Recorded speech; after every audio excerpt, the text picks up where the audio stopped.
Hello, my friends, and welcome back to yet another episode of Watching the Watchers Live. My name is Robert Govea. I am a criminal defense attorney at the R&R Law Group, located in the always beautiful and sunny Scottsdale, Arizona. And today, my friends, we've got some serious business to attend to because we're talking about an unsealing. That's the title of the show today. We had a big document that hit the docket over in the Trump lawsuit. It's Trump versus the United States of America. You see the GIF that we decided to use today. It's Trump rummaging through a giant binder of documents, sort of like what the DOJ is doing, as we're going to see several things to look at. First, the order to unseal came out from Judge Aileen Cannon, and there's a very interesting little rub on this whole thing. She unsealed part of this, but the court published all of it. So we're going to go through this. Bloomberg, actually, and Zoe Tillman, who used to be at BuzzFeed, she's over at Bloomberg now, shout out. She's there, and she caught wind of this, saying that these documents are now publicly available, and so they're running with it. We'll take a look at them. You can see sealed documents are now unsealed, and so we'll take a look at them in detail. And there's got basically new inventory lists, and this document is sort of one of those documents. So we'll go into that. We've also got news out of the 11th Circuit. Earlier this week, we were debating whether the 11th Circuit was going to accelerate the government's appeal. Turns out they are. We're going to look at that order. And then we've got a new clip from Trump. He was out speaking at some press conference, and he's actually commenting on the case now. He's saying that, you know, these documents were pretty dang secure. Take a look at Mar-a-Lago versus, let's say, what George Bush did when he took documents back over to Texas. And we'll listen to what Trump's perspective is on that. Then we're going to change gears a little bit. We've got NARA, the National Archives. Remember that the election is just a few weeks away from now, coming up right around the corner. And the GOP says when they're back in charge, and it's looking like they very well may be, that they're coming for NARA, the National Archives. The head librarian, Deborah Steidel-Wall, who got into it with Trump a little bit, is now the most powerful person in America because she's the person who gets to authorize raids against former presidents. And Representative Comer, this gentleman down here, he sent a letter over to the National Archives, and he says, hey, Deb, guess what? We're coming in hot for you when the time is right. So get your little butt ready for it. We'll listen in. And then we've got Jen Psaki. So somebody, there's Zulu. Good, Zulu's here today. We've got Psaki, who's coming up in the program. And she is saying that things are looking a little bit too close for comfort. You know, things are getting pretty tight out there in the polls. And she is saying that, you know, there's a lot of loser Republican candidates out there who, for some reason, continue to win. You know, they're continuing to be close in the polls. And so she sort of is opining about that over at her new gig.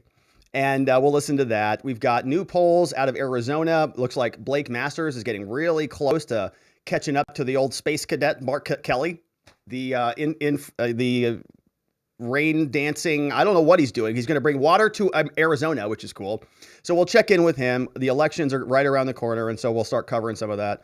But in our last segment, there was a pretty spicy, I never thought I'd be watching an OPEC press conference and sort of be captivated, but I was. This was a wild situation, and I had to share it with you. As you know, the headline is that OPEC is going to be cutting 2 million barrels of production, immediately, actually starting in November. And that's going to have pretty serious consequences. The White House is melting down over this. And when the media was asking all of these people over at OPEC, they actually had this little, press briefing thing, and they were all out there. This lady from CNBC asks a very good question. She comes out and she's sort of speaking for all the angry lefties over there at CNBC. And she says, we're very upset with you for doing this. And OPEC just literally laughs at her, the whole panel of dudes. All these men up there, they just start laughing at her. They're just like, who is this lady asking us questions? Shut up, get out of here. And so I honestly was sort of it was amazing. He also doesn't take any questions from Reuters. Reuters asks him, they're like, are you Putin's puppet? And just shut up, Reuters. Nobody cares about you anymore either. So the whole stinking committee is just sort of laughing at the West. It's a wild scene to see. And then we've got Karine Jean-Pierre, who says that they're the Inflation Reduction Act is going to be accelerating the transition and everything's going to work out. So we'll get into all of that. Joe Biden was out there. He was visiting in Florida with Ron DeSantis.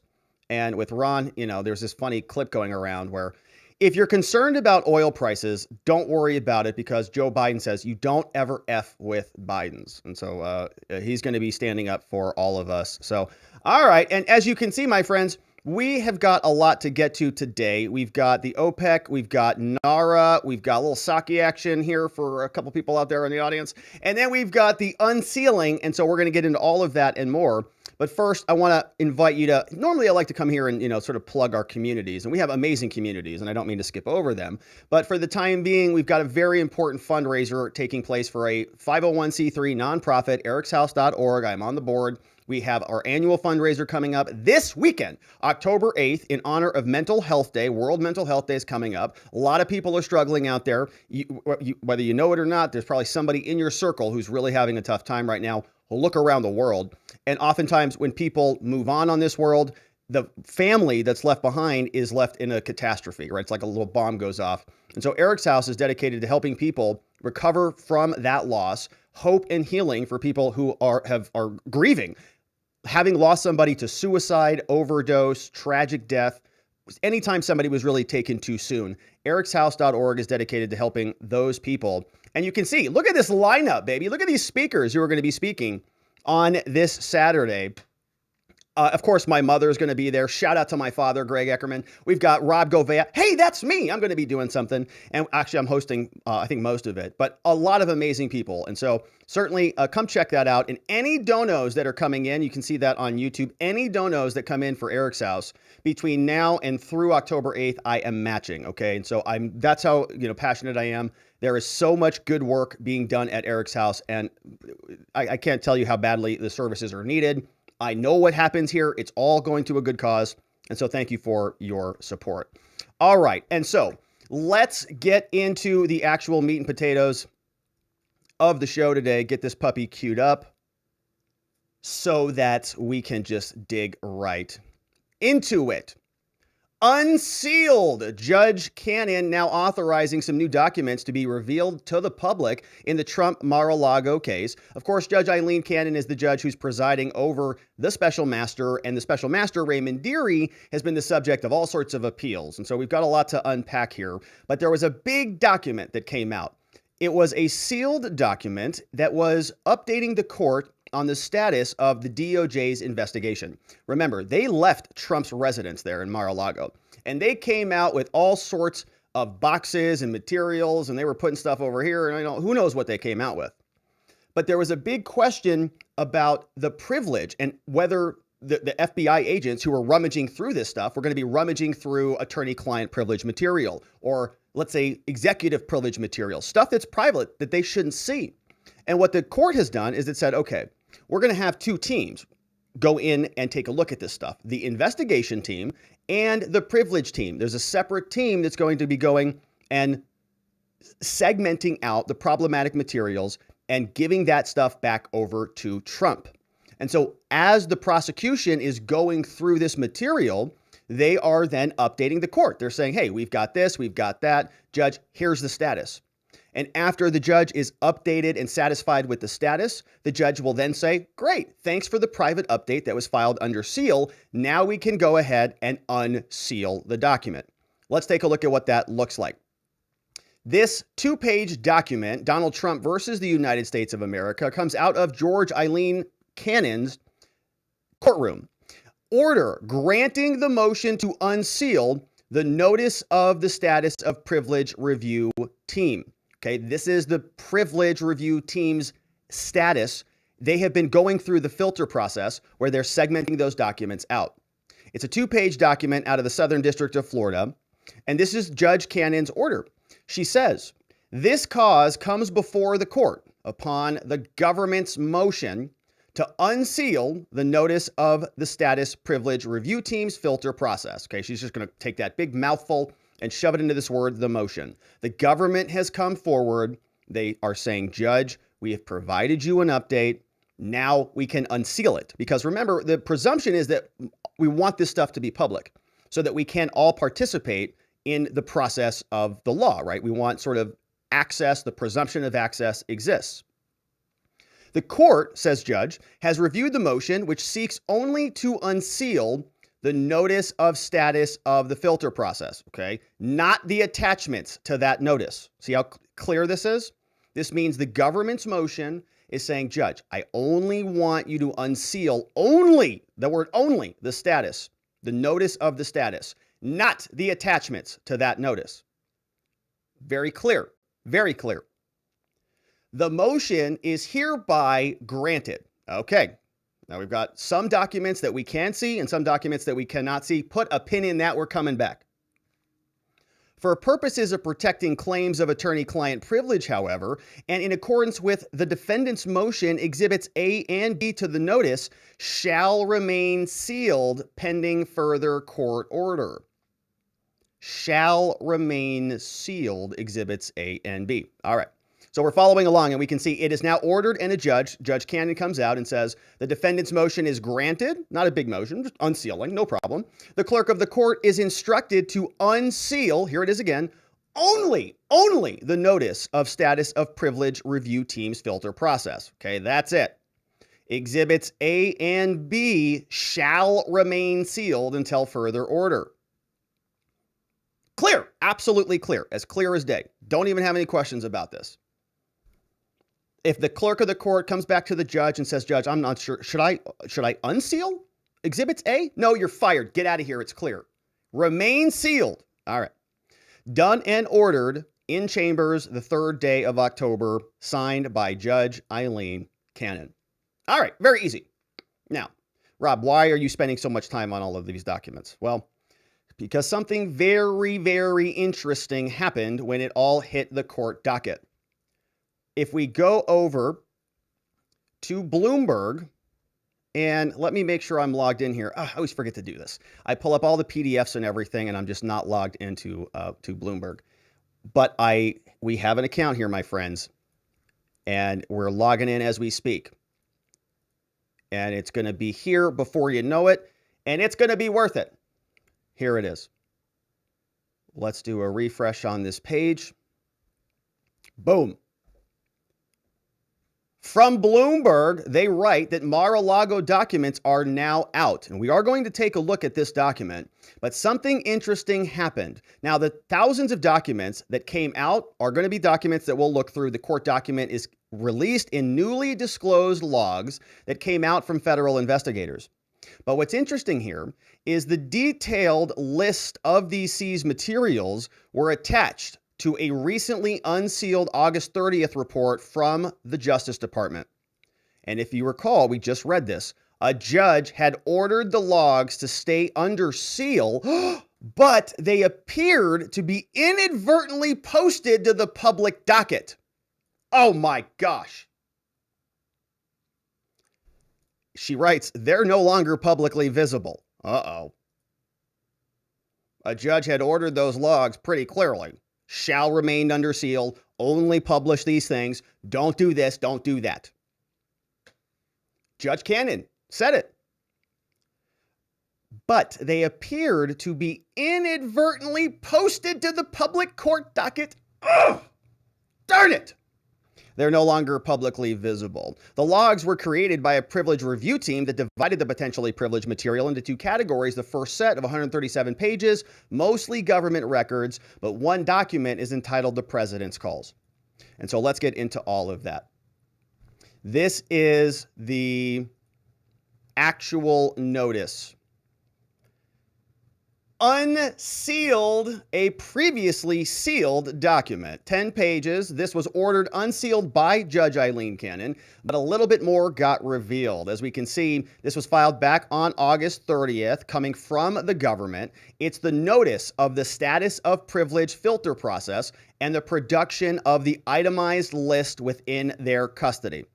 The filter team has an update for the court, and they've got a more detailed itemized list. Now, the judge only said part of this can become public. But here's the update that the Department of Justice sent into the court back in August. And they're continuing to submit this on a rolling basis. This is something that they have sort of committed to doing to the court. As we're rummaging through all of Trump's materials, we'll continue to provide you with updates. So back in August, one of the updates looked like this. They say, okay, Judge, here's the notice of our update. On August 27th, the court ordered the U.S. to file under seal, which was done, a more detailed receipt of the property specifying all the property that was seized at Trump's residence.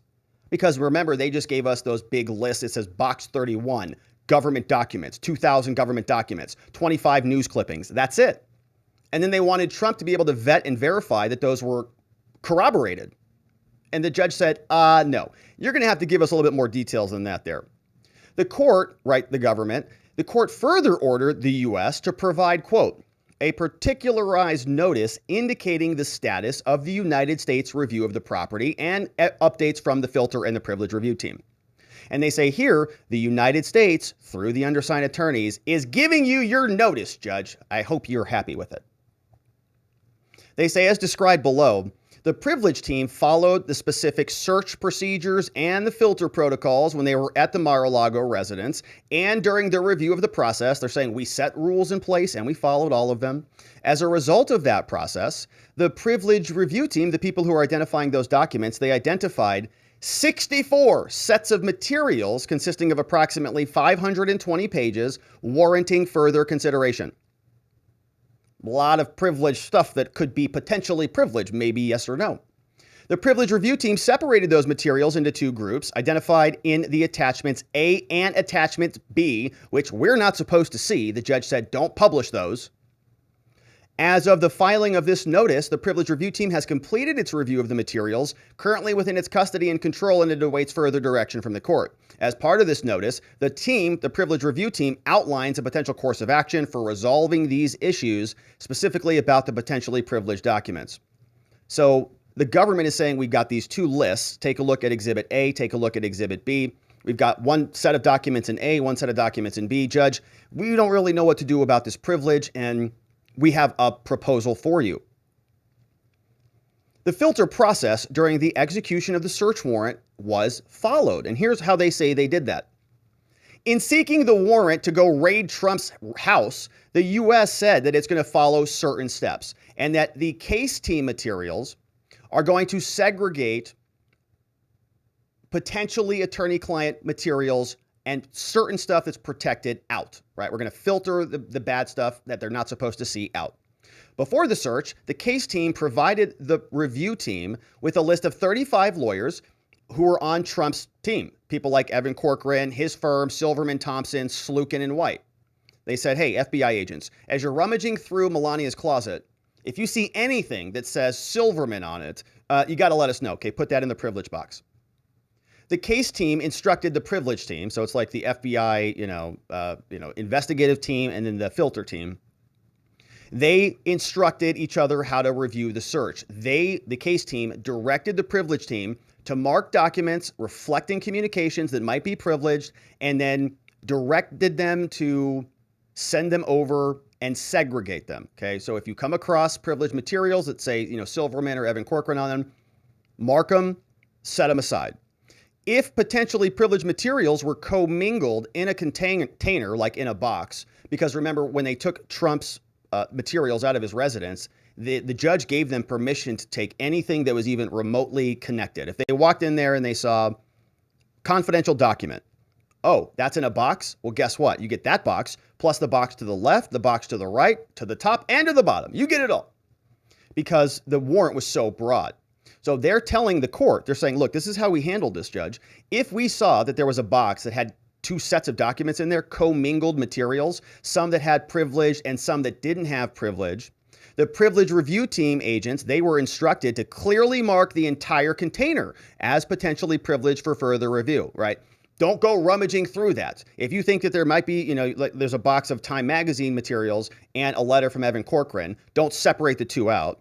The Time Magazine article might be related to what Evan Corcoran's talking about. The whole thing might be privileged. You can't see that. Give that over to the filter team. Let them take a look. It says that they were instructed to take photographs by the evidence team that could potentially capture the privileged materials, and therefore the privileged team should review the SD cards containing the photographs before releasing them back to the case team. All right, so now you've got photos and SD cards, and oh my gosh. If questions arose about a particular item during the search, the privilege review agents were instructed to contact their lawyers. All right. Do you think any of this is actually being followed? Are you joking me? Okay, they might say that they are, right? You know how these things go. They're just, contact the lawyer and all. No, they're just put it in the box, move the boxes around. It's Trump's crap. Pursuant to the filter protocol and the search procedure set forth in the affidavit, the privilege review team agents were responsible for searching the 45 office and, quote, conducting a review of the seized materials from Trump's office to identify and segregate documents containing a potentially attorney-client privilege materials.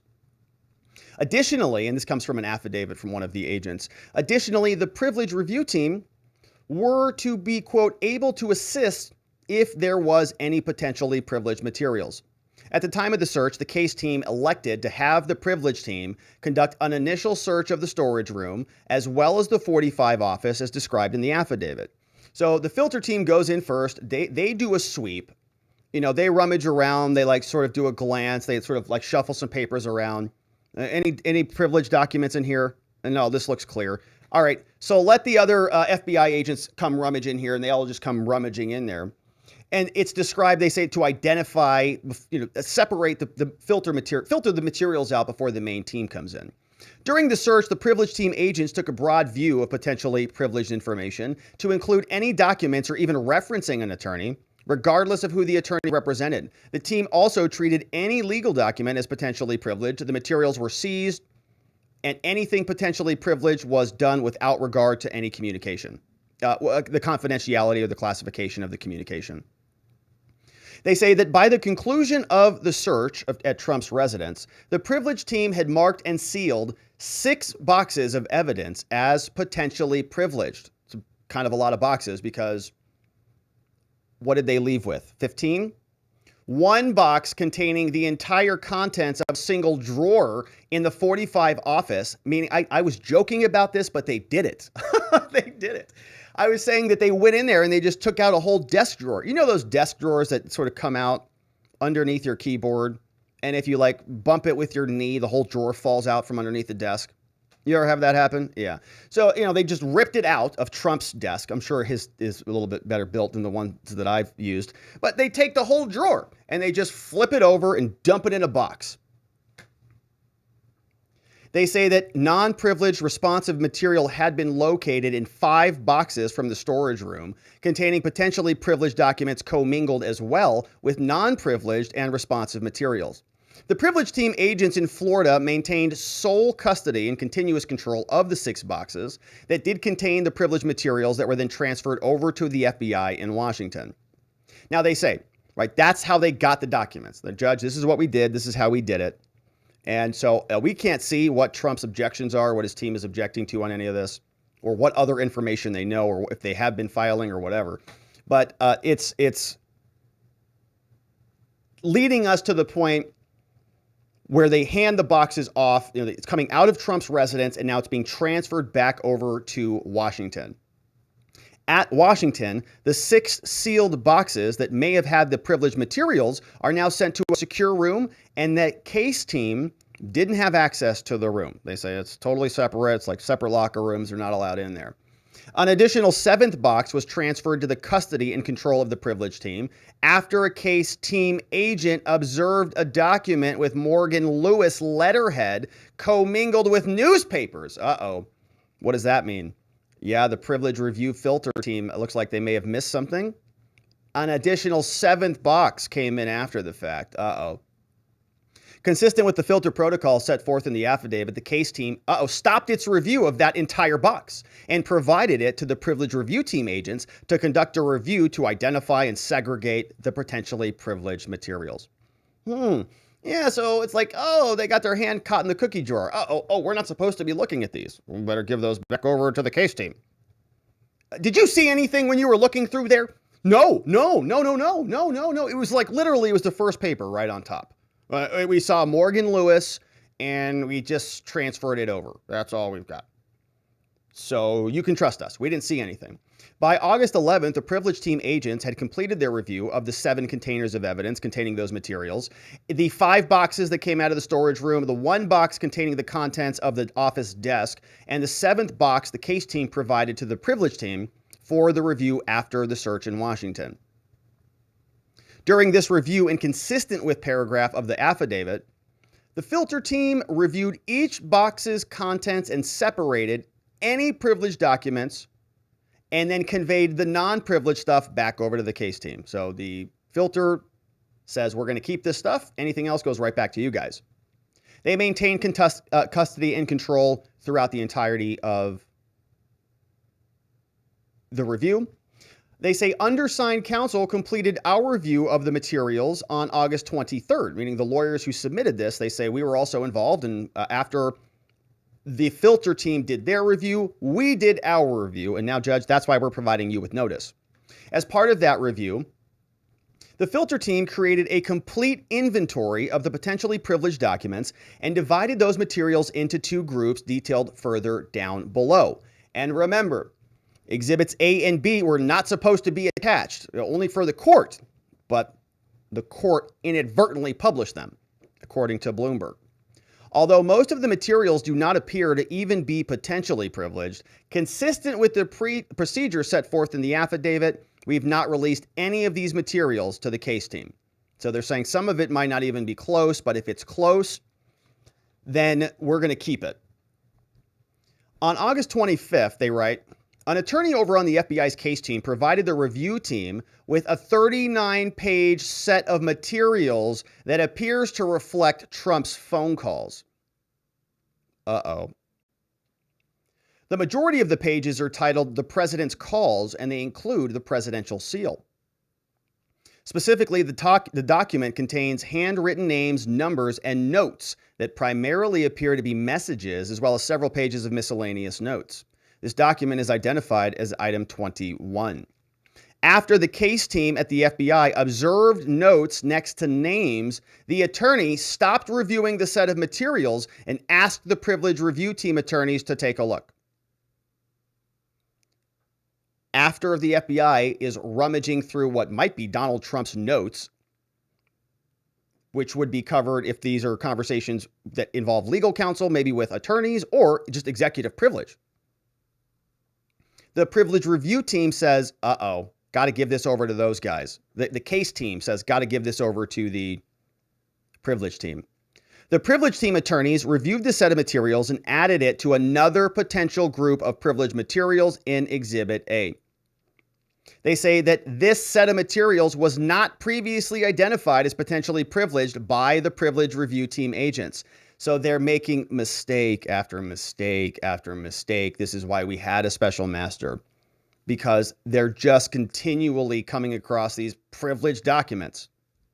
The privilege review team attorneys directed the privilege review team agents to once again segregate those materials and maintain custody and control. As of the date of this pleading, government prosecutors tell the court that no materials have been identified by the privilege review team have been given over to the case team. The problematic stuff is sticking with the case team. With the privilege team, not going back over to the investigation. They say, it is our understanding that the case team has finished a preliminary review of the documents, and the case team has not referred any other stuff over to us. In other words, this is saying we're not expecting any more privileged materials to come out. Case team's done. They've already rummaged through everything. To the extent that anything more pops up, we're going to update the court. Now, that's where we're at. And so they're going to give us these 2 big sets of documents that we will take a look at. But they're also proposing what to do next. They tell us, they say, Judge, look, as described above, the privilege team has completed its review and we're awaiting further direction from the court. They say that we have a potential course of action that we think might be appropriate. Attorneys on the team, they determined that 21 sets of materials that are identified in Exhibit A are primarily what they say are government records, public documents, communications to third parties. So we're going to look at 2 inventories in a minute, A and B, Exhibit A and Exhibit B.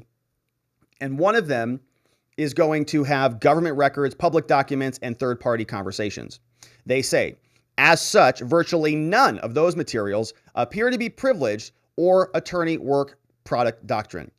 They say that there are, however, Judge, there are two closer calls here, which involve communications to a White House government email account implicating a waiver. In other words, they're sort of waiving the privileges, and a brief message from a possible attorney that does not appear on its face to be related to legal advice. Right, so you just can't have like a conversation about committing a crime with a lawyer and just say, "Oh, it's legal advice." We can't. It's got to be it's got to be legitimate. And they're also saying we've got these two issues that might pop up. One of them is not really attorney-client privilege because this brief message to this person, we don't know who this is. They say a possible attorney, and you see here Rudy. I wonder who that could be. In quotes, a brief message from an attorney Rudy doesn't appear to be related to legal advice, but we're not sure. Now, before disclosing the materials that were identified in Exhibit A back over to the case team, so from filter to the case, and consistent with the procedures, they say the privilege review team is prepared to disclose copies of the materials that are Bates stamped, meaning documented and sort of filed into evidence, so that Trump and his lawyers may review the materials and, if appropriate, assert their privileges. If any documents are identified that would we could attempt to resolve these if we have a disagreement. If unable to reach an agreement, we'll try to issue this under seal to the court. They continue. As to the documents described in the other list, Exhibit B, the privilege review team proposes to return the originals and provide copies to Trump. Many of these materials do not appear to be privileged, although one does appear to be. They talk about footnote 11. Item number 33 appears to be privileged. They say that they are all either legal in nature or otherwise potentially sensitive, and they do not appear by themselves to be governmental or presidential records. They say, in light of this pending litigation related to the search of the premises, the privilege team proposes to maintain and continue to segregate from the case team a control copy of Exhibit B. In sum, they write in conclusion, the privilege team has completed its review of the materials identified as potentially privileged. The case team has searched all of the materials and they've segregated them out. And they say, Judge, we are now waiting further direction from the court on how to proceed with the documents identified in Exhibits A and B. Signed by Anthony LaCosta, Managing Assistant United States Attorney out of Palm Beach. Now, this is what the court was supposed to publish, and it was supposed to end there, as Judge Aileen Cannon told us in her order. She said very clearly, filter review team, only the notice should be released, not Exhibits A and not Exhibits B. Well, unfortunately, the court did, in fact, publish those. Exhibit A, filed under seal and ex parte. This is the privilege review team documents, and you can see the types of materials that are in here. Draft of an immigration initiative from 2019. A congressional clemency request for somebody named RN. A clemency request also for somebody named RN. Emails between a baseball coach at the Air Force Academy and the White House. An unsigned letter from a law firm to Robert Mueller. Executive actions on illegal immigration draft. We have printed email between the White House and National Security Council about John Walker Lynn. Letter to the president about Ted Sewell. Publicly filed letter about Rod Blagojevich. Commutation of his sentence. We've got two internal pardon packages. Who could these be for? IR and JC and MB. Wonder who those could be. They've got printed emails from Charles Harder to New York. Document titled Meeting Request with the President. Molly's questions for POTUS. A printed email from Kurt Hilbert over to Fulton County lawsuit about federal complaints and verifications. Another printed email, White House account, sharing 10 files about a federal lawsuit. A red folder marked NARA letters and other copies. Contents of a manila folder, NARA letters, 35 pages, each titled, oh, there it is, The President's Calls with the President's Seal. Handwritten names, numbers, and notes, and a message from Rudy. 4 blank pages with miscellaneous handwritten notes, all from the former president. Now, if you'll notice, we don't see anything in here that talks about top secret nuclear codes. We don't see anything about, let's say, solicitation of hacked materials or hacking efforts to the Russian, FSB or something, whatever it is they claim that Trump was doing. I don't see much of that here, right? Most of this seems like a bunch of useless stuff. Documents about approval, post-it notes for POTUS review, right? It's all just standard business stuff. Former calls, that's it. All of that now is in the government's possession.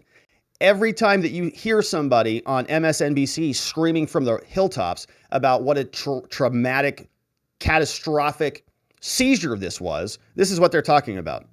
An email about a federal lawsuit, an email regarding verifications, printed email from a New York Times from Charles Harder, clemency requests. It's standard business stuff.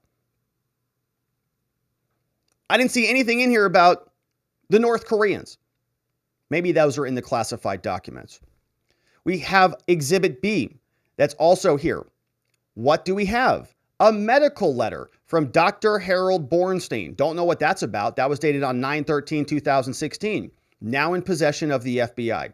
A medical letter, Trump's private well, I don't know what it is.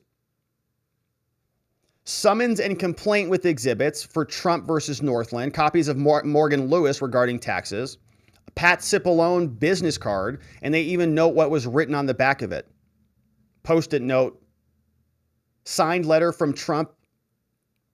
Letter from Morgan Lewis about taxes. All of this. The FBI is rummaging through it. Could you imagine if this was your house? Could you imagine if this was your file cabinet? I've got a file cabinet right here. Listen.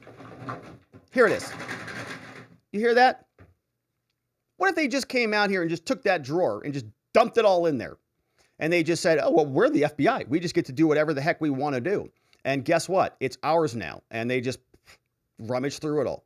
All your letters, all of your documents, all your, it's like emails and stuff. Envelopes containing explanation of benefits. Yellow folder marked the restricted covenant agreement signed by TMG. Red folder about Bronx's mediation program, agreement to mediate, signed by Trump. Invoices for legal fees. Manila folders. Trump Media Group resolutions. Minute entries. Envelopes containing signed powers of attorney. New York documents from IRS. More tax records. This is it. Invoices for Alina Abba's legal fees. Filed summons to marry Trump. Folder marked Harder containing signed settlement agreement. And isn't it interesting that this document gets leaked? Weird how it gets published. So that everybody gets to just sort of look through all this stuff like we're doing here. And, the judge said multiple times, don't publish this. Don't publish it, but it's out.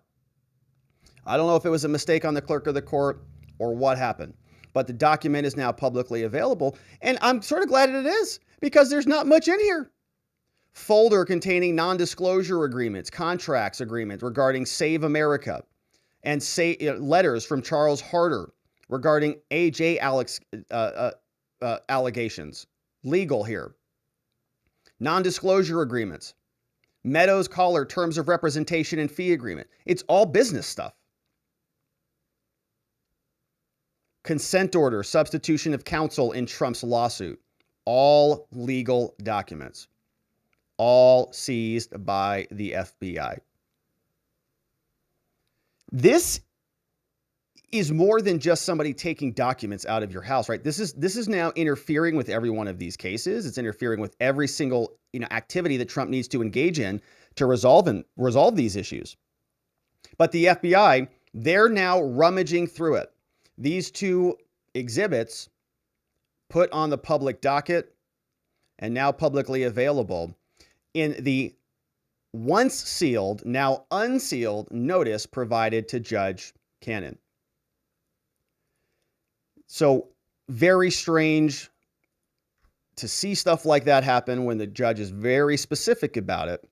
I'll be curious to see if the court clerk has any clarification on why that happened or if the judge does anything about that. But we'll of course, wait and see. Government prosecutors want Trump's appeal accelerated, and they are going to get their wish. The 11th Circuit Court of Appeals came down in Donald Trump versus the United States. Remember, the United States filed the appeal with the 11th Circuit, and they were asking for the appeal process to be accelerated, to hurry this process up, calling it expediting the appeal. They filed a motion to expedite the appeal. We read through both arguments. The government said, Judge, we've got a lot of importance behind this investigation. The American public demand answers, and you have to help us get them.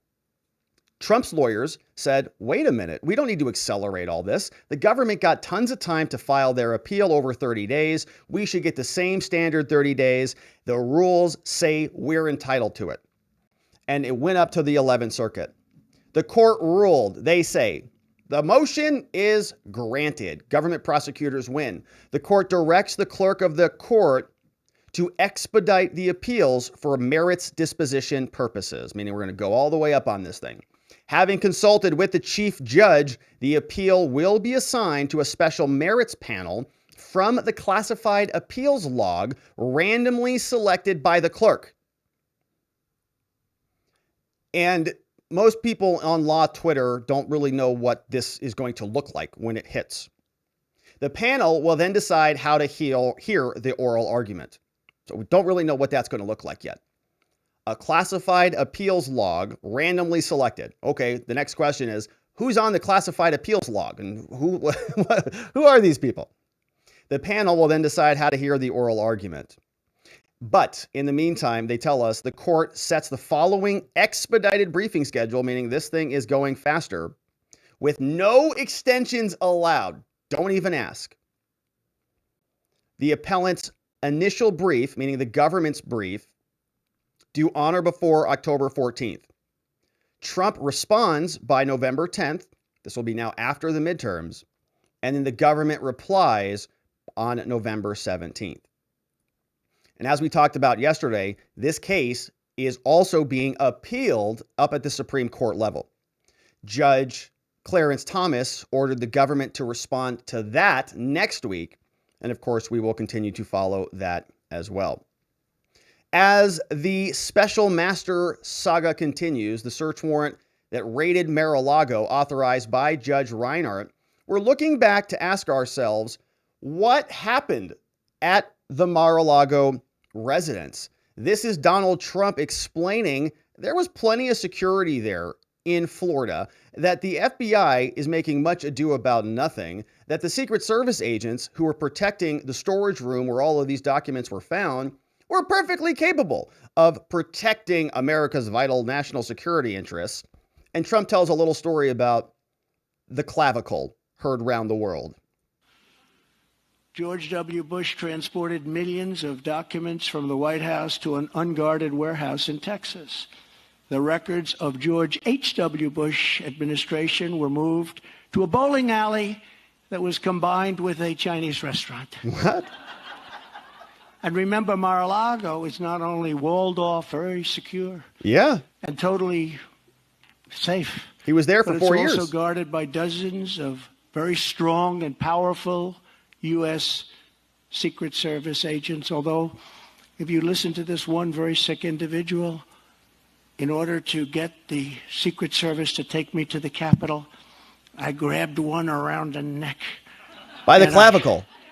You know, I almost didn't want to dispute it because a lot of people said, I never knew you were that physically tough. Yeah. This guy was a tough guy that I supposedly grabbed. If I grabbed him around the neck, I think I would have been in serious trouble. I would have needed Jorge to bail me out. That was when he almost grabbed the clavicle of that Secret Service agent right after January 6th, almost saying, take me back to the White House, before he hopped into Marine One, the helicopter, and picked up the podium guy and then hightailed it over to Russia before they rained from Putin's lair or something.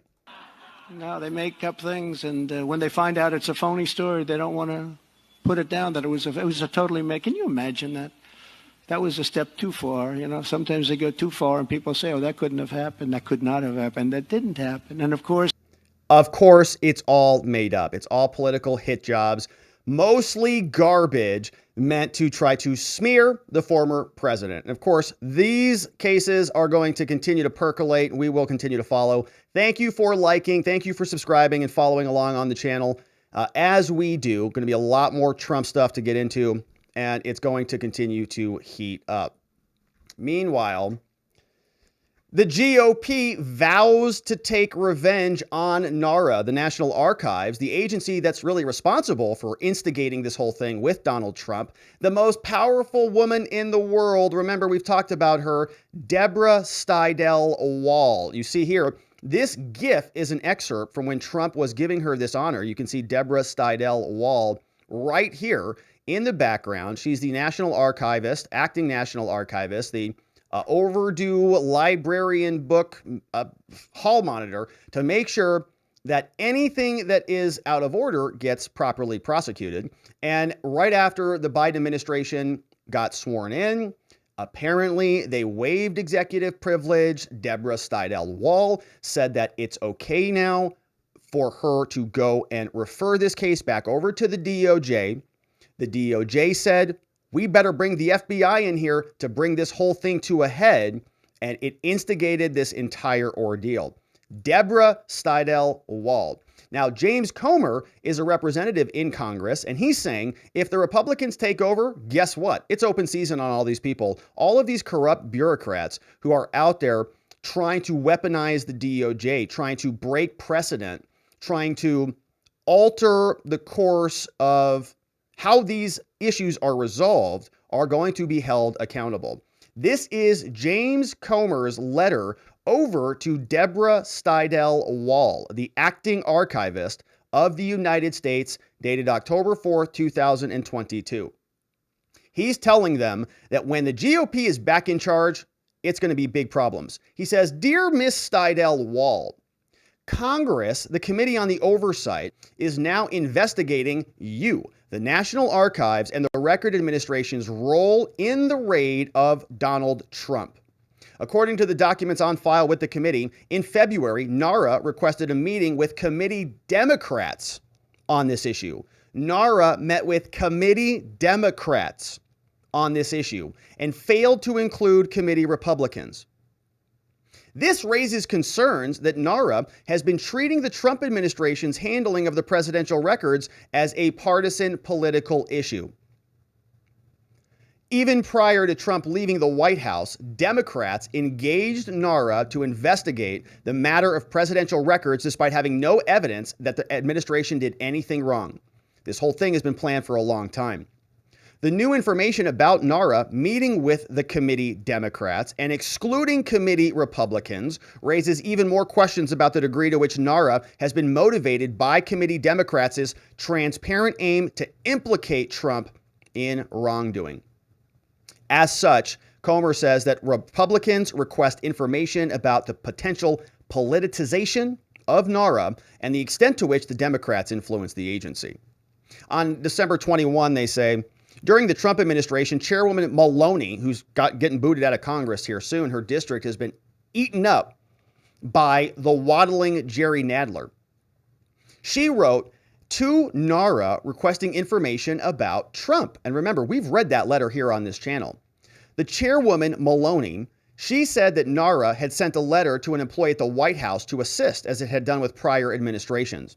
On January 5th, during the Trump administration, NARA responded, noting that Trump had requested a review of how the document should be handled. Number two, that NARA had been closely coordinating with the White House throughout the administration. And that three, in the past, NARA had provided administrations confidential guidance to access records that also occurred during Clinton and George W. Bush administrations. Comer says that NARA's response mentions no wrongdoing by Trump. But committee Democrats used this issue as a basis to continue to investigate Trump well after the issue ended. Republicans are now concerned that NARA has become overly influenced by Democrats to focus on Trump. Democrats investigating Trump has led NARA to produce everything from an accounting of books, ties, and other gifts to the President Trump, and the proper memorialization of his Instagram posts. It is particularly concerning that in February, NARA requested Democrats meet with NARA officials, okay, a federal executive agency that's responsible for initiating basically a prosecution against a political opponent, is meeting with Democrats in Congress. Apparently, that included general counsel, a lawyer named Gary Stern, without any invitation to the committee Republicans about this ongoing matter. Now, if you want to say that this is appropriate maybe outside of Congress, right? If a bunch of committee members want to get together and do this stuff, but if it's part of a formal congressional conversation in the functional system of government, shouldn't you invite the opposing party in there if it's a properly represented proceeding? Email documentation shows that the meeting was to discuss, quote, the letter, which presumably meant either the Feb 9 letter that came from Maloney back over to NARA or the agency's letter back over to the chairwoman. These two people are communicating with another. Carolyn Maloney absolutely hates Trump, is sending letters to NARA saying, we got to go get Trump. He didn't return his library books. He's got an overdue. I need his receipts. He didn't put his time log in, and his spreadsheets are missing, the column formatting is off. And she's like out of her mind. So Carolyn Maloney says, perfect. NARA is flipping out over this stuff. I hate Trump. Why don't we investigate him? Why don't I use NARA and their hysterical librarian to go after him? And they did that. And then because Biden waived the executive privilege and they are breaking all sorts of precedent, it resulted in the authorization of a raid of his residence.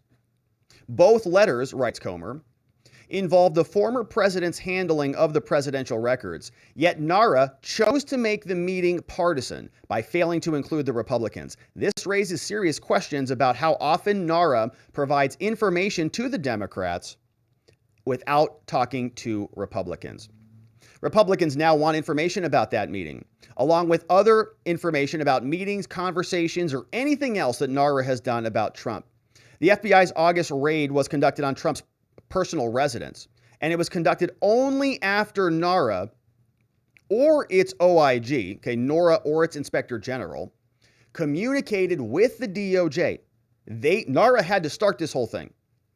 Committee Republicans, they write, must determine the extent, if any, to which the communication was affected by the Democrats' desire for NARA to pursue the president. The GOP, they write, while DOJ has instructed both NARA and the OIJ not to cooperate with the Republicans, the DOJ says they're the enemies. Don't give them any accessibility to what we're actually doing here. They say that neither NARA nor the OIG has provided a legal source to justify its lack of cooperation. Congress, and particularly this committee on oversight and reform, we've got a duty to provide transparency and accountability to America. In order to learn more about this influence by the Democrats on NARA, we're asking for the following documents, everything from January 1 all the way up through October 18th. First, all documents between NARA and any Democrat elected official about any of the subjects we've talked about here. We want copies of all documents from any employee from NARA or the OIG's office regarding Trump. Similarly, all documents about John Hamilton or Gary Stern, communications about legislative control or Trump's administrative control or the Presidential Records Act, we want it all. And if any information covered by the above is not produced, if you say that we don't have to give you this stuff, well, you better give us the law, the legal source that justifies the failure. If you have any questions about this, you can call us at 202-225. The Committee on Oversight and Reform, they say, we are responsible for oversight, and we have broad authority to investigate any matter at any time under the House Rule 10. Thank you for your attention to this matter.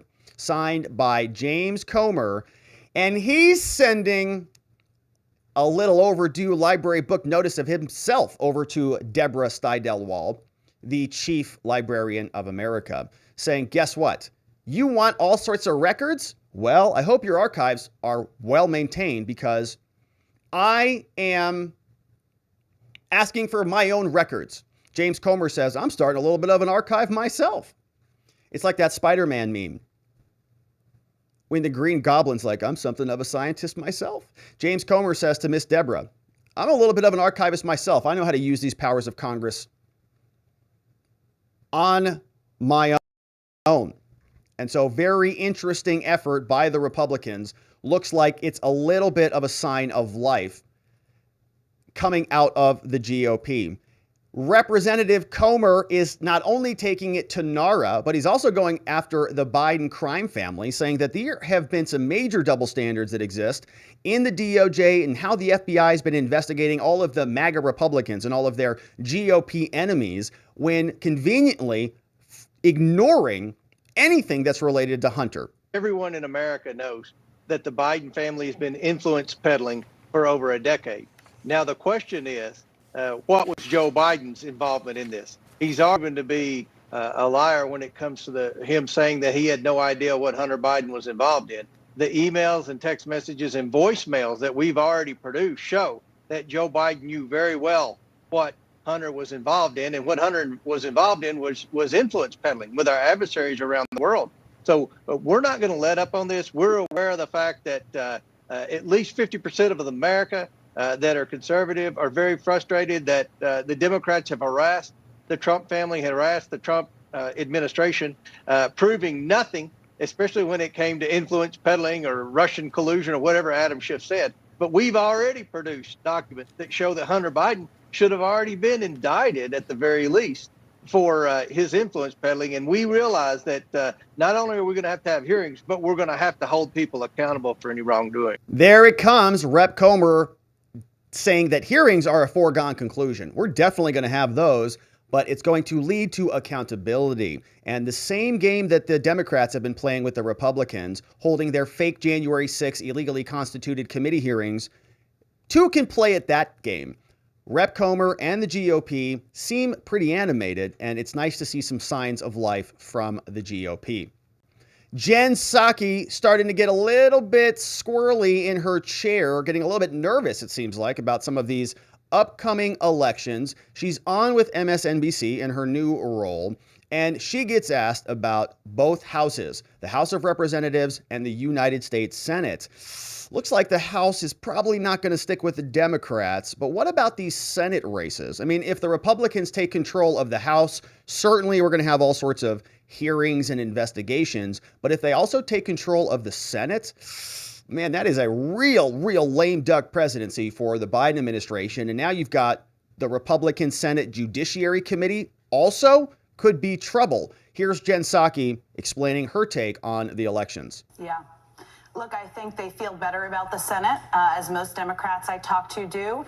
But to your point, I mean, there are races where you look at these candidates and it's like mind-bending how it's possible that Herschel Walker or Dr. Oz could be very much in the running, but they are. And it's important for us sitting in Washington or New York to remember that in Pennsylvania, in Georgia, in Nevada, people are voting around a range of issues. And in Georgia, you look at Herschel Walker, this story that has come out just overnight about the possibility, it hasn't been confirmed, that he had funded an abortion for his girlfriend, which he's denying. Now, which means basically the hypocrisy of that means he is okay with having his partner have an abortion, but nobody else, the hundreds of thousands of women in the world, in the country who do that every year, can't do it. But these are divided states. They're purple states. They are sometimes red-leaning states, as is Georgia. And I think we have to be really mindful about the demographics, about the issues at play, and about the fact that as we get closer, it's going to continue to tighten. So the Senate feels better, I think, to the White House and officials I've spoken there, and certainly to Democrats. The House is a very much an uphill climb, in part because it's such a narrow doesn't sound good there, Willie, and because of the houses, the seats that have been lost over the last couple of cycles. But it is a state-by-state play here, and Yikes. it really could come down to one race, which One is what is going to be race. so nail-biting till the end of this. Yeah, they seem a little bit nervous there. You know, they're trying to sort of puff up the energy in the room. Is there anything that can be done here? And she's like, well, you know, without saying it's a foregone conclusion, the House is sort of a foregone conclusion.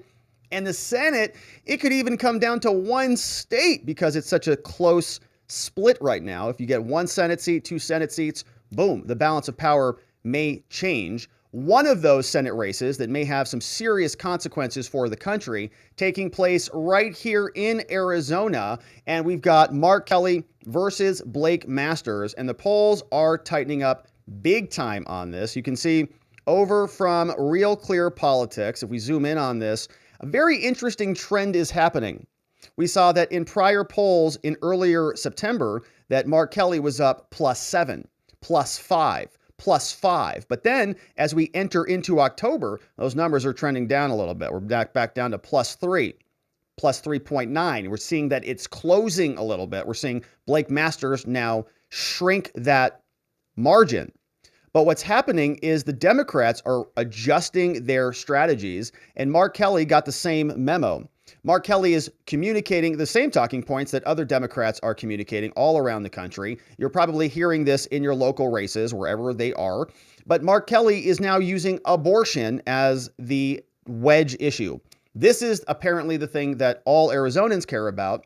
And let's listen to his argument saying that the Supreme Court, you know, is evaporating women's constitutional rights. Well, with the Supreme Court, women, you know, across the country have essentially lost a constitutional right. They've lost their liberties. You combine that with what the Superior Court judge did here in Arizona, and women in Arizona are in a horrible position. Really? And my opponent, Blake Masters, I mean, he calls this demonic, that abortion is demonic, a religious sacrifice. And he wants to go further. I mean, he wants to punish, these are his words, Lawrence, he wants to punish the doctors. I mean, that's where we are in the state of Arizona. So how's he going to do that? Right. I mean, there's, you know, abortion is supported by the majority of Arizonans. Up until what point there, Mark? Up until what point? Is somebody going to ask him that question all the way up to the same limits that other Democrats want in Arizona? You know, I just had a grandchild. One of my daughters. Oh, good. She was born. Arizona. My grandchild does.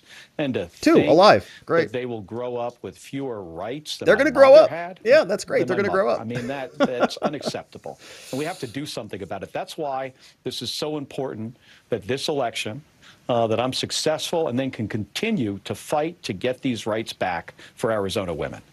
Okay, that's Mark Kelly, the astronaut who I guess is now qualified to be a congressperson.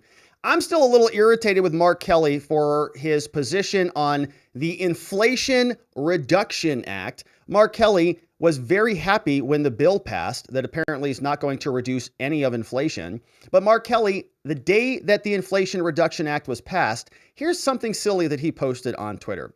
You can see he says, first, it's going to lower prescription drug costs. Okay, that's a play for senior citizens, obviously nakedly done. But this was fun.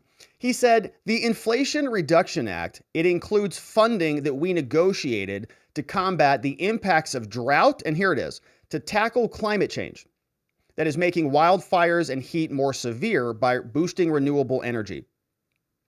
Now, the question, of course, is how much reduction in heat and wildfires are we going to get as a result of the Inflation Reduction Act? I'd love for Mark Kelly to tell us if he has an explanation for that, but of course, he does not, because it is not a possible thing that happens. Blake Masters is releasing new ads for Arizona, introducing us to his very lovely family and saying that he's going to fight for the border. Here's what that sounds like. Rising prices mean that we all have to take a second look at our shopping lists, set priorities. So let's look at Mark Kelly's. How about hiring 18,000 new Border Patrol agents? Does that sound good? Well, Mark Kelly voted no. What did he do instead? He voted for 87,000 new IRS agents. 87,000! Mark Kelly kept our border wide open, but he's sending tax collectors coming after you. I'm Blake Masters, and I approve this message. Blake Masters fighting for your kids and fighting for the border here in Arizona. And if that one seat changes, well, you may see the Senate change the balance of power. The Republicans are in charge in the Senate. The Republicans are in charge at the House. And we see the GOP revenge on all of these bureaucrats who are infesting Washington. So we will continue to cover that, my friends. Thank you for joining us as we do. We've got one final segment here, and it's about OPEC. Before we jump into your questions and your comments, and I see some serious stuff going on in the chat, which we will attend to as soon as we get done with this segment. Let's fly through this segment so we can get into your comments.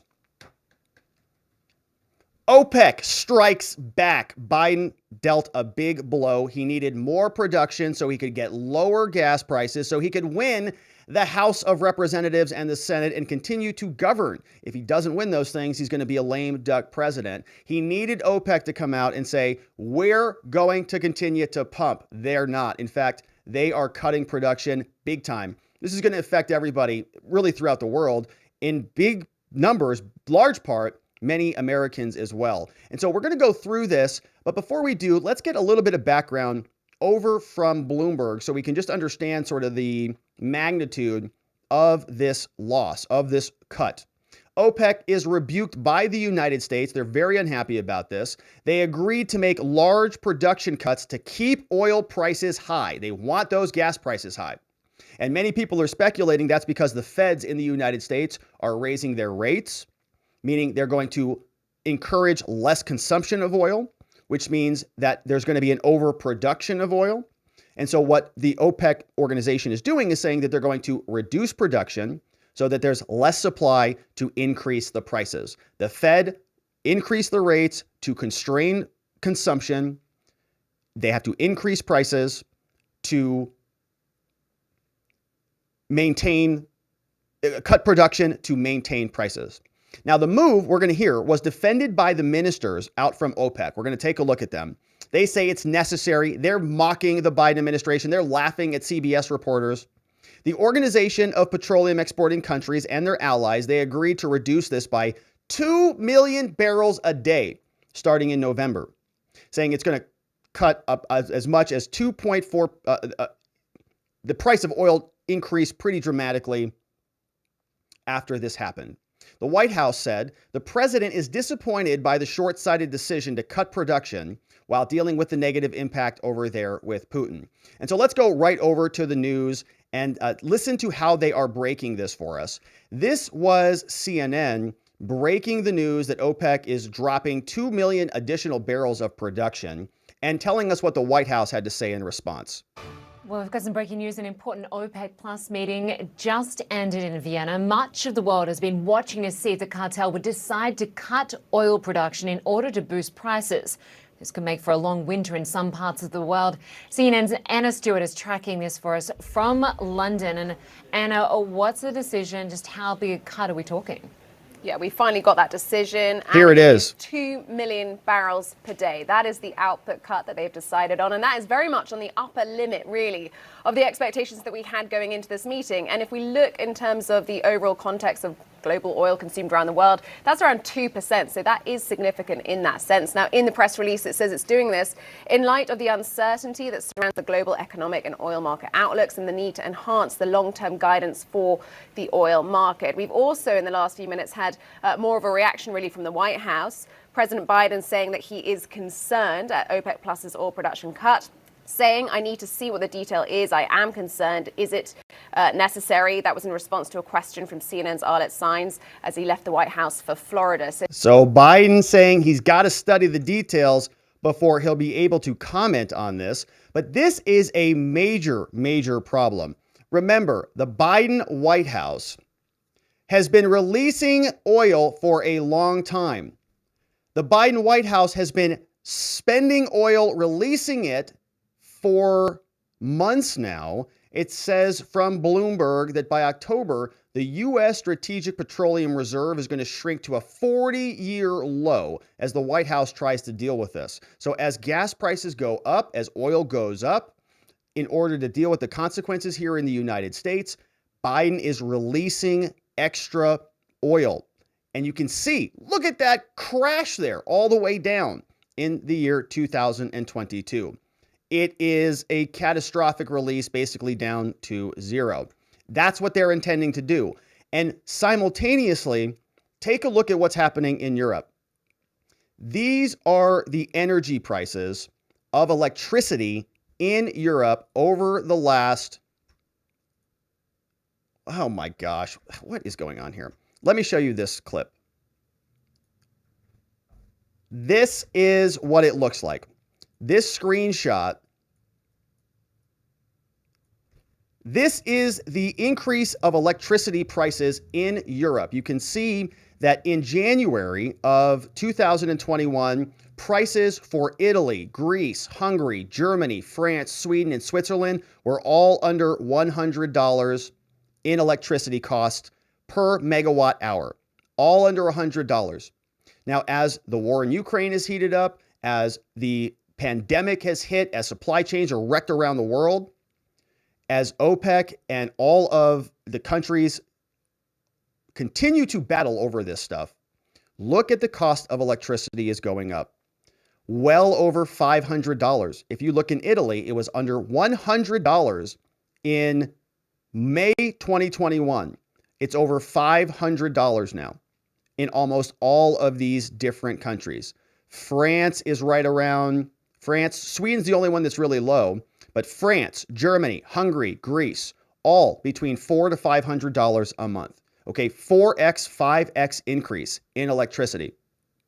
Because if there's no oil to pay for, if oil is expensive to fund the electricity generating plants, the electricity is also going to increase in prices. And so it's a catastrophe taking place over in Europe, maybe coming here to the United States. People are extremely upset about this. Over at CNBC, we have this woman. Her name is Hadley Gamble. She's a news anchor. She's a senior international correspondent covering energy, politics, and business, saying that wherever the story takes her, she's going to go. The United Arab Emirates is home. She's over there, right in the thick of the Middle East. And after OPEC announced that they were going to be cutting capacity by 2 million barrels, this CNBC journalist questioned the ministers of energy from OPEC. She is asking them, how can they possibly live with this decision, and is wondering whether this is the weaponization of energy. Do they stand by this? Your Royal Highness, I want to kick off by asking you specifically a question that I asked to Vladimir Putin a year ago. Are you using energy as a weapon? It was a question that he denied, but there are people in Washington and in the White House who now are looking at the cuts that OPEC Plus is making, and they are saying that this is an aggressive move by OPEC. And they're very, very curious to understand why this organization that they call a cartel is moving against the United States and Europe. And Mr. Secretary General, to follow on to that, when I spoke to you just a couple of months ago, you said you had an open door policy to European policymakers. Have they entered that door? Are you having those conversations with them? Because I have to tell you, there is a huge narrative coming from the West right now that OPEC, as you say, a band of brothers, but as they would say, a cartel, is attempting to hold the world hostage, just as Vladimir Putin has done when it comes to energy prices. Thank you, gentlemen. Now listen to their reaction at that whopper of a question.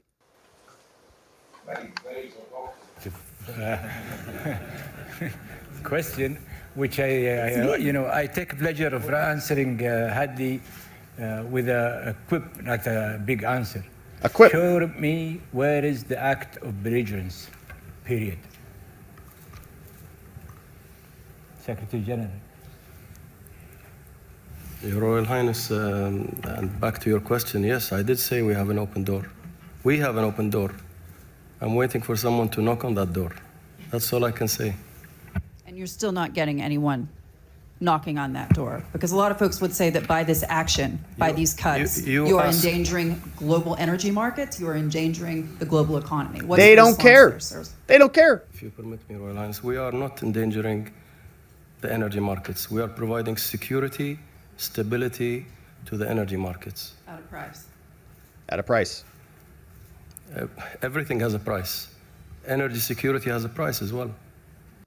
Everything has a price. That price is going to be paid by millions of Americans and millions of other people around the world because we are too stupid in this country to stop buying from these people for whatever reason. Well, it's because we have incompetent morons who are running things. People named, Joe Biden. So that question gets mocked and laughed at by the people in the room. They just... Who is this crazy woman asking us about these belligerents? Get out of here. We're not even going to respond to you. Next question. They don't even care. Now, the same energy comes up when they're talking about questions from Reuters.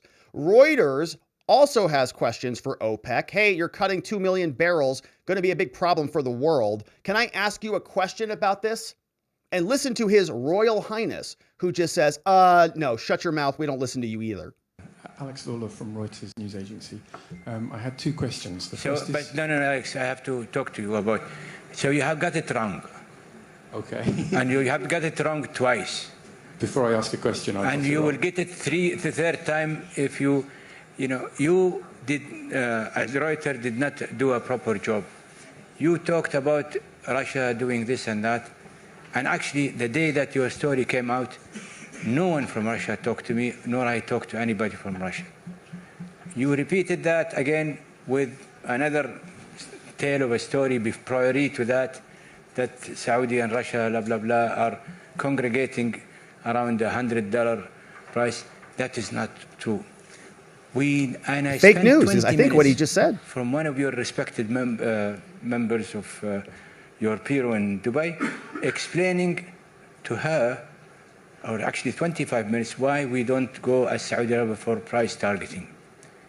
And that 25 minutes went in vain, and I really don't like that. I don't like it. In a very respectful way, emanating from respecting the agency, and I think, but you elected to choose a phantom Saudi source. Sourcey source, if I can do it as British as I could.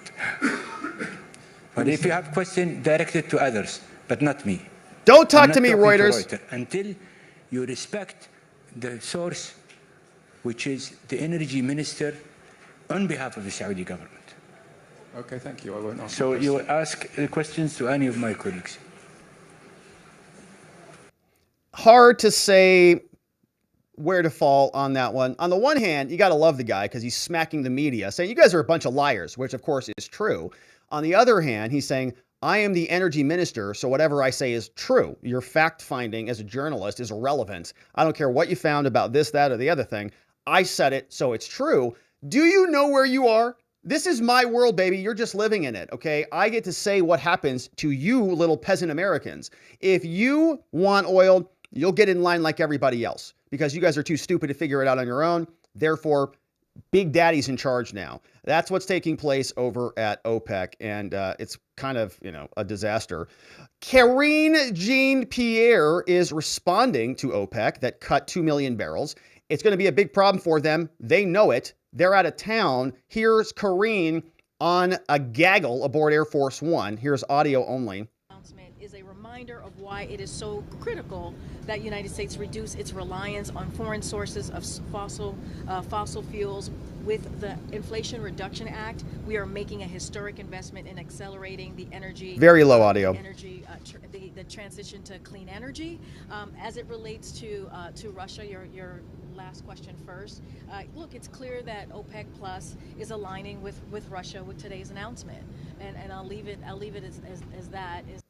Wow. OPEC is aligning with Russia is what she said. Very, very low audio. But Karine says OPEC is, through this announcement, aligning with Russia, and CBS is saying that this is a war for energy. And maybe this is not good, right? Maybe this is an escalation in a big, big way. Some people are concerned about the state of the United States, fearing that maybe we are doomed and that everything is over. But rest assured, Joe Biden is out there. And my friends, he's super macho and tough. So he's going to be able to fight for us right after he flinches when this guy tries to pat him on the shoulder. Joe Biden says, you don't F with a Biden. content warning for those of you who need one.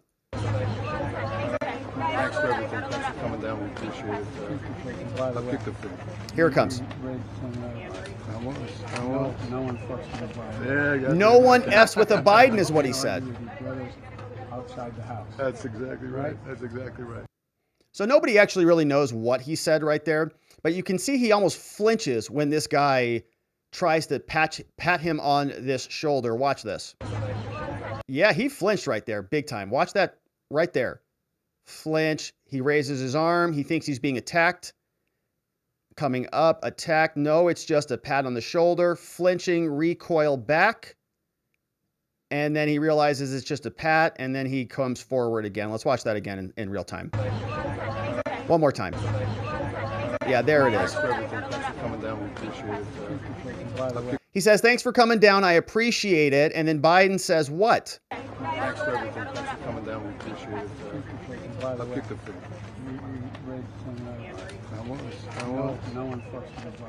No one F's with the Biden. Outside the house. That's exactly right. That's exactly right. Well, it seems like a lot of people F with the Bidens, including the Saudis, including OPEC. They just decided that they're cutting 2 million barrels. That's going to be a big kick in the rear for the president, for the White House, and they know it. It's going to be a rough winter. A lot of Americans are going to suffer. A lot of people are going to have to face the consequences of this reckless, insane, completely incompetent government. But we will continue to follow. And so thank you for subscribing. Thank you for liking this video and following us along as we continue to cover it. And I will see you on the next one. But that, my friends, is it for us on the segments today. We did cover a lot of ground. We just wrapped up with OPEC. We talked about some 2022 election stuff with NARA and the GOP. We also got a big unsealing that we covered. Some of it was supposed to be unsealed. Some of it not supposed to be unsealed. But now it is time to hear from you and our friends over at watchingthewatchers.locals.com. And I saw some very nice donos come in over from our friends on YouTube to support the show. And let's see if I can see some of those here. I can't pull up the donos. I can't pull up the donos. Still can't do it. All right, but we do have some questions and comments from our friends over on Locals. And before we get into that, I am seeing in the chat, and I don't want to, confirm it because I haven't checked anything, but is Nick Rekieta, did something happen to Nick Rekieta? I'm just seeing that his channel might have been down. So that is horrible news. I don't know what the backstory is on this, and so I don't want to speak for Nick or step out of turn on any of this. But the chat is telling me that happened. Holy moly. All right, so I don't want to comment too much on it other than to say, please go over and follow Nick on the alternative platforms, right? He's on Rumble, so I'm going to pull up his Rumble. And we'll link over to him on that in the chat. And of course, he's also on Locals as well. So I will encourage you here. We've got 2 links here.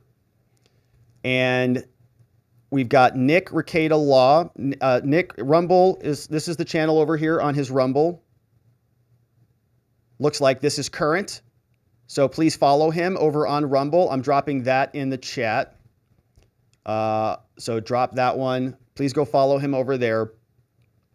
And then he's also on Locals as well. Nick is also on Law, probably rekietalaw.locals.com. All right, now I will tell you this. Nick is an amazing content creator, okay? Amazing. He's an amazing guy. I've had several conversations with him. I think he's very intelligent. I think he is somebody who is very talented, extremely, extremely talented. And this is not, this is not good. It's not a good thing. I can tell you, I can speak from experience how much work you put into a YouTube channel and how much you invest into it. And he's been doing it longer than I have. And, this is sort of heartbreaking in many ways.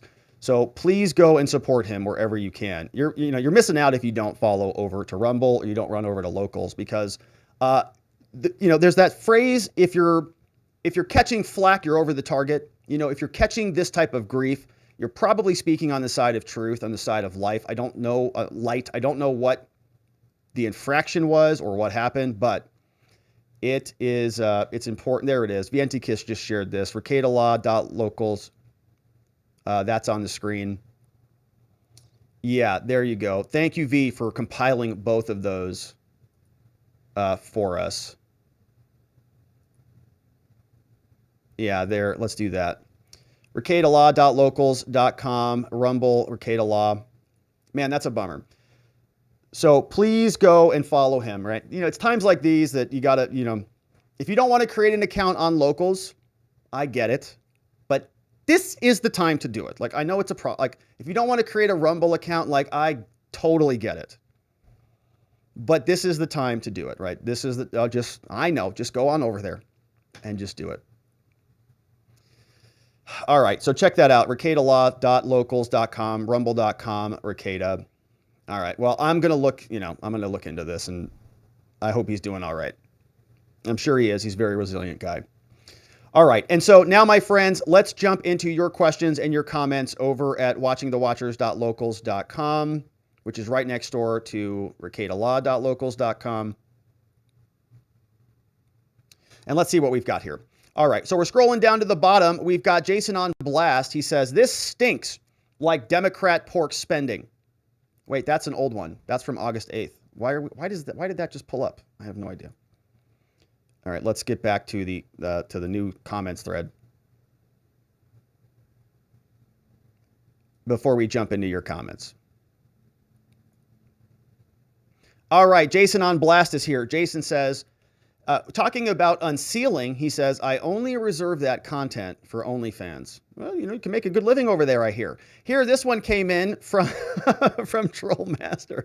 He says, Rob, what are you involved in? Oh my gosh, don't tell me that this is now a PNG, so you can just put this on. Oh, great. This one, I was thinking about this one last night. This one came in from Rai T. Rai T last night had me saying, when you realize that your internet speed is only 1.6 MBS up. And you have that face, and that look on my face is so perfect. That's exactly how I feel when I'm like shocked and disgusted, and I just don't quite get it. Yeah, amazing. So, Rob, what are you involved in? Yeah, update on the internet situation. So I called my internet service provider this afternoon, and I said, run some tests for me because I don't know what's going on. And I do know. I've replaced USB cords. I've replaced hardware. I've got my internet. I mean, everything is like, I've replaced everything. And so I call him and I say, hey, I can't figure this out. At 5:15, every time I go live, my show takes a dump on the live stream. Why? And he said, let me run some tests. He comes back and he says, let me run it again. Let me run it again. Okay. What is it? So I go escalated up to like tier 3 support, and it turns out I have a 10% packet loss on my internet. 10%. So everything I'm trying to communicate, 10% of that is just gone. And they're sending out a tech tomorrow, and they're going to fix it, I guess, tomorrow. So tomorrow, 3 to 5, we'll get it solved. I was going to go crazy because I've replaced basically everything in my house, and it's between my house and the street. So good news. But Trollmaster, what are you involved in? Sometimes I was worried. I thought the FBI might have been clogging the tubes. I don't know. Here, Vientika says, hey, did you hear about the huge voting bloc that's planning on voting for Republicans? They're called Democrats. A lot of them this season. It's Jake from Oxford. He says, I assume my invitation to speak Saturday was lost in the mail, but no worries. I just had my servant Dave clear 6 hours to give a presentation. See you Saturday, good old buddy. Oh, that's great. Jake from Oxford is going to send his servant Dave to come talk about a loss by suicide. Rai T says, do you think Trump will run in 2024? What are the positive and negative effects if he does or if he doesn't? Same question for Biden. Right, Rai T. This is a very complicated question that I can't answer in like 2 minutes. Do I think Trump will run? Yes, I do. Positive if he does, I don't know, America gets saved. Negative offense if he doesn't, America dies. Same questions for Biden, same answers in reverse. We have Vientika says, remember when Trump told Hillary in the debate that if she didn't like something he did, she should have changed the law? I think they did, and they just didn't tell anyone. Maybe you're right, V. Here from Thunder says a strictly confidential classified document, affidavit, go in, grab stuff at Trump's house, signed by Judge Reinhardt. That's funny. Here, this one came in from Tricky in the house, says Rob. I am a vivid dreamer. That's cool. I don't remember any of my dreams. The night before, that's not true. Once every 2 or 3 years, I'll remember one. The night before last, I dreamt that you were a volunteer bus driver for an animal hospital responsible for bringing back post-surgical dogs for rechecks. When you reached my stop, my pup and I hopped on, but had to stand. It was packed. I commented on the full house, to which an animal hospital employee informed me that the vet wiped out his entire schedule to see all of our pets and not to worry. You were wearing a red hat on backwards, khaki shorts, and a tank top. You interacted with the entire bus as gregarious as ever. A lot of the dogs were wearing fancy clothes, and you talked a lot about that. I was sitting nearby, and you covertly tried to tell me there was a problem with the live stream, and then I woke up in real life. I thought twice about posting this because it's weird, but I'm weird, so why not? Perhaps it's going to bring me some unsealed levity to the comment section. Not that we need help with this witty bunch. Oh my gosh, what a great comment. That's a funny story. I dated a girl back in college who rescued animals, and I don't have any stories of driving a bus or anything like that, but I do love animals, and I would happily drive a bus full of dogs who needed surgery. No problem at all. It sounds like a great job. In fact, maybe when I retire, that'll be something that sounds like a fun thing to do. Just sort of, it sounds like, yeah, you just drive around the neighborhood. Hey, picking up the dogs. I kind of do that in the morning walk and talks, honestly, right? I don't have a dog, but I enjoy animals, and when I walk around and do the walk and talks, I am sort of constantly looking at all of the other dogs out there. So thank you for the dream, Tricky. Very fun. I saw this from Geo. Says Ricada Law got hit midstream. Channel has been completely terminated. What the heck? Okay. V says I'm going to go out on a really weak and thin limb and say. All right, so I don't want to speculate on what's going on with Nick, and I really don't want to. I want you to go to Nick, okay? I don't want to speculate and talk about it. Nick is going to tell you what happened, and so we're not going to, go hear it from him. And I mean that. Go to locals, go to Rumble. Like, now's the time to do it. Here, Thunder says, I know you follow Julie Kelly, but for those who don't, here's her latest. Yeah, Julie Kelly's great. FBI agent stole personal and business records, as I reported earlier. FBI raided Trump's home in search of private records. That notorious FBI DOJ Lakers, truly outrageous and indefensible. Yeah. Well, yeah, I mean, we read through, she's probably getting it from the inventory list, right? The same thing that we were sort of reading through. Yeah, so she was. Same thing here, right? The inventory list. So that is, thank you, Thunder, for that. 3 Girlies is in the house. Shout out to the youngest girlie. Says Biden is releasing 10 more million barrels of oil. God, we looked at that chart. It's not good. Raymond says, why is the Biden administration angry that oil producers are cutting back? I thought the Democrats wanted to switch to renewables. How dare they ask for more oil? Well, yeah, they're okay with the oil not being pumped out of the ground. They are not okay with the consequences, the impact this is going to have on their electoral prospects. 3 Girlies says they should have laughed at her. This is not a globalist socialist utopia. It's the cost of business. If Biden was smart, he would take a page from their book, invest in and reduce regulations in U.S. oil and gas markets. Yeah, I agree with you. It is kind of, she's like scolding them. You're causing an energy crisis, right? It's the same hysterical people who scream at everybody. You're killing grandma. You hate immigrants. You this, that, or the other, right? It's the same hysterical nonsense. It's like they have the oil lady. America's not entitled to it. What do you think this is? I agree with you. I think it's hilarious. Now, yeah. Renee says channels down, support Nick on locals. Certainly go do that. Anti-fragile old cat lady says, it's going to get worse for Europe. Shipping is up to $400,000 per day on a round-trip basis. Long natural gas carrier rates are soaring. Energy crisis is spiking. It's going to be a catastrophe over there. And this is why, Bonnie, I was saying that I think I'd be curious what your position is on this, but I was thinking that, the U.S. wanted to kneecap the alternative. They didn't want the possibility of Russia turning or the option to turn on the Nord Streams. They did not want that to happen. So they made sure it can't. Seems as reasonable as anything. Former says UC Berkeley was shining a light for free speech back in the 60s and 70s, and now with the liberal wing terrorists, they call us Nazis, is what former LEO said. All right, we're doing a refresh over there, and let's see what we've got back up here. This one from Rai T. That comment might have been from August 8th, but it's just as relevant now as it was then. Yeah, right. And what was that comment? No, I don't know what I did. I deleted it. Yeah, from Rai T. Ray KOK says, okay, after Tricky Dog Dream, I'm not so disgusted. I'm just giggling. I need a good laugh. There you go. So Ray K, yeah. It's funny. Rai T says, Tricky is so lucky. I daydream about you all the time. I'm yet to have a dream about you. Fingers crossed for tonight. Well, Rai T, you're going to make me blush. You're going to make me blush here. You got to, get a little spicy.